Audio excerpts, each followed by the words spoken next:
নমস্কার। জয় দেবাদিদেব মহাদেবের জয়। ভাগ্যফল জ্যোতিষী আপনাদের সবাইকে ধনুরাশির গুরুত্বপূর্ণ অনুষ্ঠানে স্বাগত। বন্ধুরা, সাবধান, সতর্ক থাকুন। আগামী ২৪ ঘন্টার মধ্যে সাবধান হয়ে যাও। বন্ধুরা, ৯টা গ্রহের তাণ্ডব শুরু হতে চলেছে। এটা শুনে তোমাদের পায়ের নিচের মাটি সরে যাবে। আজ রাত ৩:৪০ শনিদেব তোমাদের এত ভয়ানক শাস্তি দেবেন, যা শুনে তোমাদের শরীর থেকে ঘাম ছুটে যাবে। দেখো, এবার যে খেলা শুরু হতে চলেছে তা সাধারণ হবে না। কিছুদিন ধরেই তোমরা অনেক কষ্ট পেয়েছ, ছোট ছোট ব্যাপারে অনেক কাঁদেছ, কিন্তু এবার ন্যায়ের দেবতা শনিদেব তোমার এক এক কাজের হিসেব নেবেন। আজ পর্যন্ত এমন ভবিষ্যৎবাণী আপনি কখনো কোথাও শুনে নাও ভাবতে পারেন। বন্ধুরা, এই ছোট্ট ভিডিওটা অবশ্যই সময় নিয়ে দেখবেন আর শেষ পর্যন্ত মন দিয়ে দেখবেন, কারণ আজ আমি আপনার জীবনের এক একটা কঠিন সত্য খুলে বলবো। দেখুন বন্ধু, ভাগ্যে যা লেখা আছে সেটাকে কেউ বদলাতে পারে না, শুধু মানুষই তার কর্মের মাধ্যমে তা বদলাতে পারে। তাই আজ আমি এই ভিডিওতে আপনাদের বলবো কোন কাজগুলো আপনাকে করতে হবে আর কোন কাজগুলো থেকে বাঁচতে হবে। পুরো ভিডিওটা শেষ পর্যন্ত সময় দিন। দেখুন বন্ধু, আপনার মনে যদি তোমার কোনো প্রশ্ন থাকে, মনের মধ্যে কোনো সন্দেহ থাকে, কিছু জানতে চাও, তাহলে কমেন্ট বক্সে নিশ্চয়ই জিজ্ঞাসা করো। গুরুদেব তোমাদের সব প্রশ্নের উত্তর দেবেন। কিন্তু দেখো বন্ধু, এবার যে ভবিষ্যৎবাণী হতে যাচ্ছে তা মোটেই সাধারণ হবে না। প্রথমেই তোমাদের কাছে হাত জোড় করে একটা অনুরোধ, এই ছোট্ট ভিডিওটা লাইক করে দিও আর কমেন্ট বক্সে ওম গণেশাই নম লিখে দিও। গণেশজি তোমাদের সব মনোকামনা পূরণ করবেন। দেখো বন্ধু, তোমাদের কুণ্ডলী অনুযায়ী আজকের দিনটা হলো এটা খুবই শুভ হবে, কারণ পুরো ৭২ বছর পর বন্ধুদের জন্য ধনলক্ষ্মী যোগ তৈরি হচ্ছে। মানে এই যে আজকের দিনে টাকা দরকার না কারণেই, ভগবান কুবের আর মা লক্ষ্মী ছাড়া সবাই টাকার জন্য তৃষ্ণার্ত। সবাই ঝকঝকে টাকা জমিয়ে নিজেদের স্বপ্ন পূরণে ব্যস্ত। প্রত্যেকের প্রফেশনে প্রচুর টাকা চাই। তো আমি তোমাদের বলে দেই, দেখো, ধনলক্ষ্মী যোগ হচ্ছে ঠিকই, কিন্তু শনিদেবের ছায়া এখন তোমাদের কুণ্ডলিতে খুব বেশি পড়েছে, যার সরাসরি প্রভাব তোমাদের জীবনে পড়বে। তোমাদের বন্ধুরা, এমন কিছু ঘটনা ঘটবে যা তোমাকে ভেতর থেকে পুরোপুরি ভেঙে দেবে। তোমার সামনে এমন অনেক পরিস্থিতি আসবে যেখানে তুমি নিজেকে পরাজিত মনে করবে। কিন্তু দেখো, তুমি হারোনি, কারণ আমি তোমাকে বলেছি যে ভগবান শনিদেব তোমার পরীক্ষা নেবেন এবং তুমি এই পরীক্ষায় 1001% সফল হবে। এখন দেখো, তুমি যা কর্ম করেছো তা তোমাকেই ভোগ করতে হবে। গত সময় যে ব্যক্তির সাথে তুমি প্রতারণা করেছিলে, যাকে তুমি ধোঁকা দিয়েছিলে, সেই ব্যক্তি আবার তোমার জীবনে এসে তোমার সঙ্গে মুখোমুখি হবে। জীবনেও সব সময় মনে রেখো, প্রতারণা করা কিছু না কিছুভাবে একদিন আমাদের কাছে ফিরে আসে। আপনি ভাবেন যে আমি নিজের সুবিধার জন্য কারো সুযোগ নেব, আর সেটা সামনে থাকা মানুষটা বুঝবে না। কিন্তু দেখুন, মানুষ বুঝুক বা না বুঝুক, ঈশ্বর আমাদের এই একটি ক্ষুদ্র ক্ষুদ্র কাজের ওপর খুব সতর্ক নজর রাখেন। তাই আমি আপনাদের বলছি, আগামী দিনে কারো সঙ্গে কখনো ঠকাঠকি করবেন না, কারো সঙ্গে খারাপ ব্যবহার করবেন না, কারো প্রতি অপমানজনক কথা বলবেন না। যতটা সম্ভব নিজেকে শান্ত রাখার চেষ্টা করুন। আর দেখুন বন্ধুরা, ৪ জনের মধ্যে যখন আপনি যান, অনেক সময় আপনার ইমেজের ওপর খুব খারাপ প্রভাব পড়ে, কারণ আপনার কুণ্ডলীর ৩য় ঘরেই কেতু অবস্থান করছে, আর কেতু আপনার ইমেজ নষ্ট করার জন্য পুরো চেষ্টা করছে। আপনাকে এমন পরিস্থিতিতে ফেলে দিয়েছে যেখান থেকে বেরোয়া প্রায় অসম্ভব। বন্ধুরা, বলছে আপনার বাড়িতে কোনো অতিথির আগমন হতে পারে। ছোট্ট অতিথির কিলকারি নিয়ে শুভ খবর পাবেন, কারণ বন্ধুরা বলে, যাকে আসতে কেউ থামাতে পারে না, যাকে যেতে কেউ বাধা দিতে পারে না। আপনার জীবনে ২ রকমের পরিস্থিতি তৈরি হবে। এক, নতুন কিলকারি নিয়ে একটা খুব বড় সুখবর আছে, যেটার জন্য তুমি বহু বছর ধরে অপেক্ষা করছিলে। তুমি কত মনের ইচ্ছা করেছ, কত মন্দিরে গিয়ে প্রার্থনা করেছ, কিন্তু ফল হয়নি। এখন তোমার সেই ইচ্ছা পূরণ হবে, কিন্তু সময়ের চাকা কখনো থেমে থাকে না, সেটা ঘুরতেই থাকে, আর পরিস্থিতি বারবার আমাদের সামনে এনে দেয়। ঠিক তেমনি বন্ধু, কারো অসুস্থতার খবরও তোমার কাছে আসবে, যেটা তোমার মনকে খুব বেশি অস্থির করবে আর খুব বেশি কষ্ট দেবে। কিন্তু দেখো, যে মানুষ অন্যের কষ্টে কষ্ট পায়, এমন মানুষদেরই আমরা বলতে পারি, বন্ধুরা, হাসপাতালে যেতে হবে। যেখানে যেতে হবে সেখানে যান।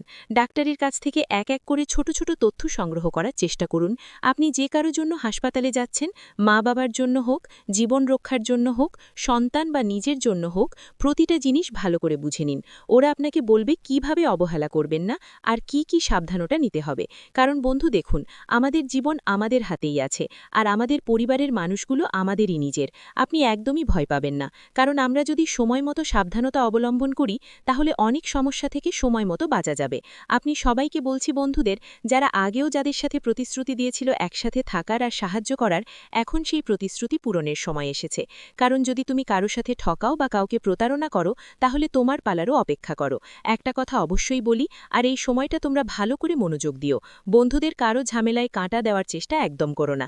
কেউ ২ পক্ষের মধ্যে ঝামেলা করছে, কেউ ২ জন বাইরে লড়াই করছে, তাহলে তোমরা মুখ বন্ধ রেখে যাও, কারণ মাঝে মাঝে মুখ খুললে করলে মূল্য অনেক বড় ক্ষতিও বহন করতে হতে পারে। যদি কোনো ব্যবসায়ীরা ব্যবসার জায়গায় ঝগড়া করছে, তাহলে নিজের মুখ বন্ধ রাখো। কাজের জায়গায় সহকর্মীরা ঝগড়া করলে নিজের মুখ পুরোপুরি বন্ধ রাখো।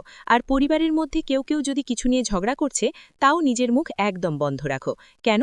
কারণ বন্ধু দেখো, এই সময় তোমার কুণ্ডলীর তৃতীয় ঘরে কেতু প্রতিষ্ঠিত আছে, আর তোমার সুনাম খারাপ করার জন্য এই জিনিসগুলোই যথেষ্ট। সবার আগে তোমার মুখ সবার সামনে একদম বন্ধ রাখতে হবে। যতটা সম্ভব মানুষের সাথে কম কথা বলো, কাউকে ফাঁকা কথায় সময় নষ্ট করো না। নিজের কাজ শেষ করে জীবন এগিয়ে নিয়ে যাও। কারণ এই ছোট ছোট অভ্যাসগুলোই বন্ধু, যেগুলো তুমি যতটুকু সম্ভব ঠিক করার চেষ্টা করবে। এখন তোমার অবশ্যই খেয়াল রাখতে হবে যে সামনে জীবনে অনেক ওঠানামা থাকবে। জীবনের নামই তো ওঠানামা, আর এখান থেকেই আসল জীবন শেখা যায়। কারণ যদি জীবনে সবকিছু একরকম থাকে, তাহলে সেটা জীবনই নয়। দেখো, তোমার কুণ্ডলিতে এখন রাহুর দশা বেশ অশুভ চলছে। আমাদের গুরুদেব বলেন, যখন রাহু খারাপ অবস্থায় থাকে, তখন মানুষ বারবার ঠটা পড়ে। আর ঠকানো হয় ঠিক সেই জায়গা থেকে যেখানে সে সবচেয়ে বেশি বিশ্বাস করে, যেখানে চোখ বন্ধ করেই আপন মনে করে। আপনাকে ঠকানো হবে ঠিক সেটি থেকেই অনেকবার। এমন হয়, ধরুন আপনি কোনো কাজ করতে যাচ্ছেন, আর কাজ করার সময় এবং বন্ধুদের সঙ্গে দেখবেন তখন আপনার মানসিক অশান্তি বাড়ছে। আপনার মন খুব বেশি বেচেন থাকবে, আপনার মন খুব বেশি অস্থির থাকবে। বন্ধুরা, জীবনের ছোট ছোট জিনিসগুলো খারাপ হতে শুরু করবে। এখন আপনাকে নিজেকে সামলাতে হয়, নিজের জীবনকে, নিজের পরিবারকে আর নিজের মানুষদের। দেখো, যখন রাহু খারাপ হয়, অনেকবার মানুষ ভুল সঙ্গী আর ভুল অভ্যেসে পড়ে যায়। অলসতা ঝরে ওঠে, নেশা বা বিভ্রান্তিতে আটকে যায়। আর অনেকবার এমন হয় যে যখন রাহু খারাপ থাকে, তখন আমাদের জীবন আর আমাদের আশেপাশের পরিবেশ থেকে বিরক্তি শুরু হয়। আপনের মতোটা যেন শেষ হয়ে যাচ্ছে মনে হয়। সবাইকে সন্দেহের চোখে দেখার অভ্যেস হয়ে যায়। সবাইকে আমরা সন্দেহের দৃষ্টিতে দেখতে শুরু করি। মানুষরা আপনাকে ঠকাবাজ মনে করতে শুরু করে। দেখুন, গ্রহ ছালা গ্রহ, তাই এর প্রভাব হঠাৎ এবং গভীর হয়। তাই জীবনে খেয়াল রাখবেন। বন্ধুরা, আপনি যতটা সম্ভব নিজেকে ঠিক রাখার চেষ্টা করুন। 3টি জিনিস করবেন না: নিজেকে খারাপ অভ্যেসে পড়তে দেবেন না, অন্যদের প্রতি কোনো রকম নেতিবাচক ভাবনা রাখবেন না, এবং মাদক জাতীয় জিনিস থেকে একদম দূরে থাকবেন। এটা তো আপনি করতে পারবেন বন্ধুরা, নিজের জীবনের জন্য। দেখুন, যদি আপনি বিবাহিত হন, তাহলে এই সময়ে আপনার স্ত্রীকে সম্পূর্ণভাবে সহ্য করে আপনার জীবনকে এগিয়ে নিয়ে যেতে হবে। আর কিছু সময়ের জন্য ব্রহ্মচর্যের নিয়ম মেনে চলুন। আমার আপনার কাছে বিনীত অনুরোধ যে আপনি যদি বড় কোনো উৎসবের দিন উপবাস করেন, নারী হন বা পুরুষ, যে কেউ যদি কোনো ধরনের ওরস পালন করেন, সেই দিন আমাদের অবশ্যই খেয়াল রাখতে হবে ব্রহ্মচর্যের নিয়ম মেনে চলা উচিত। কারণ অনেক সময় কিছু মানুষের অভ্যেস থাকে পবিত্র থাকার বদলে এমন কাজ করে বসে যেগুলো ঠিক নয়, যার কারণে ফল আমরা পাই না এবং জীবনের সব কিছু নষ্ট হয়ে যায়। ভালো কিছু করার জন্য করলেও বেয়াদবি হয়ে যায়। কেন এমন হয়? কারণ আমাদের ভুল। দেখুন, আমি এখনই আপনাকে বলি, আপনার জীবনে যদি কিছুই ঠিক না লাগে, মনটা অনেক কষ্টে থাকে, বুঝে নিন যে এই সময়ে রাহু আপনাকে অশুভ ফল দিচ্ছে। শনি যখন রেগে যায়, তখন পরিশ্রমের ফল দেরিতে মেলে। মানুষের জুতো ঘষে ফেটে যায়, মানুষ নিজেরাই ঘষে ফেটে যায়। এদিক ওদিক দৌড়াদৌড়ি করে, হাত জোড়া দিয়ে মানুষের সামনে পরিশ্রম করে, কিন্তু ফল মেলে না। কিন্তু সবসময় আমাদের শাস্ত্রে বলা হয়েছে ভগবানের ঘরে দেরি আছে, কিন্তু অন্ধকার নয়। আর আমি তোমাদের বলি বন্ধুদের, যে শনি যদি দোষময় অবস্থায় থাকে, তাহলে আর্থিক সমস্যাগুলো বেশি হয়ে যায়। বারবার বাধা আসে, ঋণের বোঝা বেড়ে যায়, আর পরিবারের মধ্যে মনোমালিন্য হয়।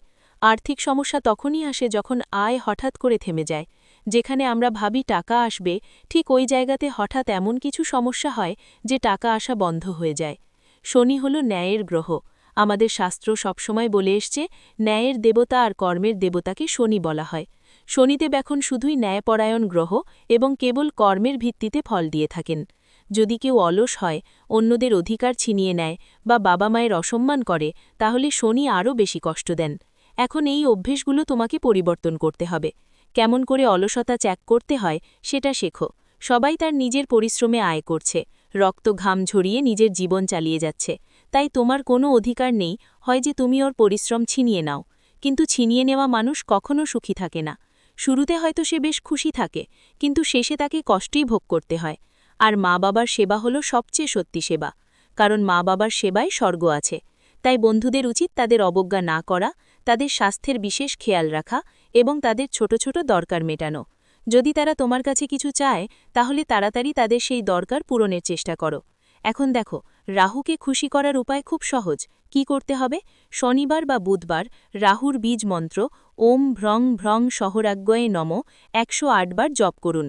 আর আমি আপনাদের সবাইকে বলছি বন্ধুদের, এই সময় যতটা সম্ভব আপনাদের পুণ্যের কাজ করতে হবে, যেমন কোনো দরিদ্র মানুষের সাহায্য করা, কিছু খাবারের দান করা। জীবনে 3 ধরনের দান সবচেয়ে বড় দান হিসেবে বিবেচিত: অন্নদান, জলদান আর সেবাদান। দেখুন, আপনার বাড়ির আশেপাশে যদি কোনো ছোট বা বড় হাসপাতাল থাকে যেখানে মানুষ তাদের চিকিৎসা করাচ্ছে, তাহলে সেখানে গিয়ে তাদের জন্য কিছু ফল দেবেন। যেমন দেখুন, প্রতিটি শহরেই সরকারি হাসপাতাল থাকে, তো এই হাসপাতালগুলোর অনেক সময় সুবিধাগুলো ভালো থাকে না। অনেকেই সেখানে গিয়ে দানও করে। কেউ কেউ গোশালায় গিয়ে দান করে, কেউ অনাথ আশ্রমে, কেউ বৃদ্ধাশ্রমে দান করার মহিমা অনবদ্য। ভগবান শ্রীকৃষ্ণ বলেছেন, যে ব্যক্তি দান করে সে দানের মধ্যে প্রবেশ করে, আর দাতা কখনো দুঃখ পায় না, কষ্ট পায় না। কিন্তু পরমাত্মা এখন তোমাদের পরীক্ষা নেবেন, কারণ তুমি যত ভালো কর্ম করবে ততই তোমাদের জন্য ভবিষ্যতে ভালো পরিকল্পনা তৈরি হবে। জীবন সম্পর্কে বলছি, পরিস্থিতি ধীরে ধীরে ঠিক হয়ে যাবে। দেখো, জীবন যখন টাকা আসে তখন এত আসে যে আমরা সামলাতে পারি না, আর যখন আসে না তখন 10 টাকা, 14 টাকা, 20 টাকার জন্য আমরা কষ্ট পাই। তো এই মুহূর্তে তোমার জীবনে এমন একটা অবস্থা তৈরি হবে যেখানে তুমি টাকা বিনিয়োগ করেছিলে, যেখানে তুমি ভালো পরিমাণ টাকা ঢেলেছিলে, সেখান থেকে তোমাকে রিটার্ন মিলবে। ধৈর্যের ফল সব সময় মিষ্টি হয়। বন্ধুদের, মানুষ টাকা কেন উপার্জন করে? পরিবারের জন্য। মানুষ তার পরিবারের সব দায়িত্ব নেয়, কিন্তু অনেক সময় তাকে ক্ষতি কোথা থেকে হয়? ঠিক সেই একই জায়গা থেকে। সে যেখানে সবচেয়ে বেশি বিশ্বাস পেয়েছিল আর সবচেয়ে বেশি বিশ্বাস দিয়েছিল। বন্ধুদের বলে দিই, তোমাদের বাড়ির আশেপাশে যদি কোনো কুকুর থাকে, তাহলে সেই কুকুরটাকে প্রতি শনিবার একটা রুটি দিতেই হবে। কারণ কালো কুকুরকে শনিবার রুটি দিলে শনিদেবের বিশেষ আশীর্বাদ মেলে। এটা সবচেয়ে সহজ উপায়। দেখো, প্রতিটি ঘরে সকালে ও রাতে খাবার তৈরি হয়, কারণ খেয়ে না হলে কেউ বাঁচতে পারে না। তাই শনিবার দিনে কালো কুকুরকে রুটি অবশ্যই খাওয়াতে হবে। একটু গুড় তার উপর দিতে হবে, আর ঘি দিতে হবে। লাগাতে হবে না, কারণ কুকুর ঘির রুটি খায় না। আপনি চাইলে পুরিও ভাজতে পারেন আর জানিয়ে দিতে পারেন। বন্ধুরা, আপনাদের এই সময় বাড়ি থেকে ভাঙাচোরা জিনিসগুলো দূরে সরিয়ে ফেলতে হবে।